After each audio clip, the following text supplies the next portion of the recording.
এই এমন একটা মিষ্টি যেটা খেলে আপনার মুখে অরুচি আসবে না, মানে গা মিঠিয়ে উঠবে না। একটার পর একটা আপনারা নিমেষেই খেয়ে ফেলবেন। এত সুন্দর খেতে হয় না, বলে বিশ্বাস করতে পারবেন না। আপনারা এটা বানিয়ে নেবেন বাড়িতে চটজলদি, আর এটা ফ্রিজে স্টোর করে রেখে আপনারা কিন্তু দিনের পর দিন এই মিষ্টিটাকে খেতে পারেন। তো চলো দেখে নিই কীভাবে বানিয়েছি। হ্যাঁ, কী বানাচ্ছি সেটাই তো বলা হলো না। আজকে বানাবো লবঙ্গ লতিকা মিষ্টি। চলো, তার জন্য প্রথমে লাগবে এখানে ময়দা।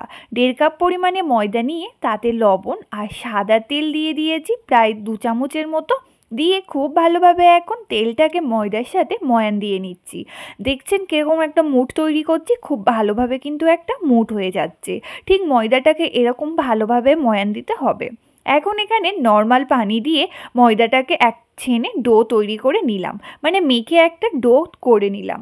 এখন ডোটাকে আমি একটা কাপড় ঢাকা দিয়ে এটাকে রেস্টে রেখে দেব। এখন গ্যাসের উপরে একটা প্যান বসিয়ে দিয়েছি। প্যানের মধ্যে আমি 1 কাপ পরিমাণে লিকুইড দুধ দিয়ে দিয়েছি। দিয়ে দিচ্ছি 1/2 কাপ পরিমাণে চিনি। চিনিটা একটু নেড়ে চেড়ে নিয়ে দুধের সাথে যখন মিশে যাবে সেই পর্যায়ে এখানে অ্যাড করে দিচ্ছি 1/2 কাপ পরিমাণে পাউডার দুধ বা গুঁড়ো দুধ। হ্যাঁ, এখানে এই মিষ্টির জন্য একটা আমার ফিলিংস তৈরি করতে হবে, সেটা আমি পাউডার দুধ দিয়ে করছি। আপনারা চাইলে না এখানে পাউডার দুধের বদলে ছানা দিয়েও এই ফিলিংসটা বানাতে পারেন। এখন পাউডার দুধটা খুব ভালোভাবে দুধের সাথে মিশিয়ে নেব, আর এতে দিয়ে দিচ্ছি অল্প একটুখানি লবণ, মানে স্বাদ মতো লবণ। দিয়ে ভালোভাবে মিশিয়ে নিতে নিতে বেশ দেখবেন 2 থেকে 3 মিনিট জাল করার পরে এটা এরকম কড়ার তলা অটোমেটিকই ছেড়ে দিচ্ছে, মানে এটা একদম এরকম দলা পাকিয়ে আসছে। দেখতেই পাচ্ছেন খুব ভালোভাবে কিন্তু এটা কড়ার বা প্যানের তলাটা কিন্তু এটা ছেড়ে দিচ্ছে। এই পর্যায়ে গ্যাসের চুলাটা অফ করে এটাকে নামিয়ে সাইডে রেখে দেবো। এখন এই মিষ্টির জন্য একটা আমি এখানে শিরা তৈরি করে নেব।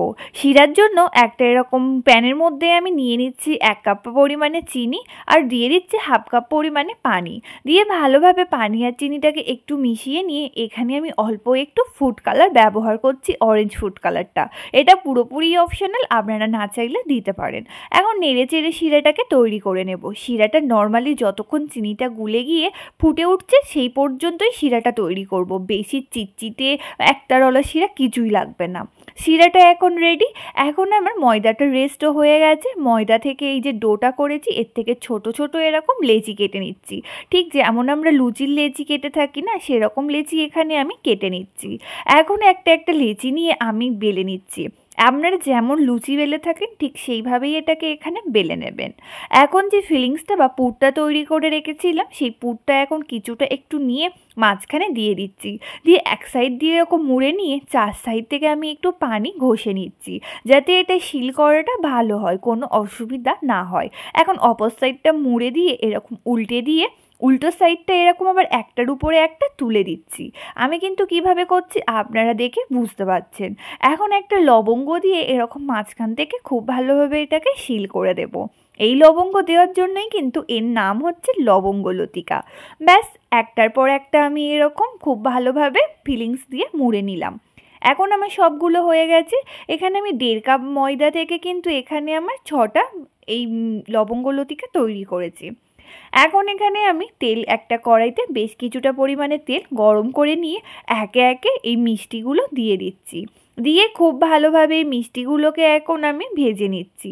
হালকা লালচে করে এখানে এগুলো ভেজে নিতে হবে। এগুলো কিন্তু খুবই খাস্তা হয় ফ্রেন্ডস। প্রথমে কিন্তু ময়ান দেওয়ার জন্যই এগুলো ভালোভাবে খাস্তা তৈরি হয়।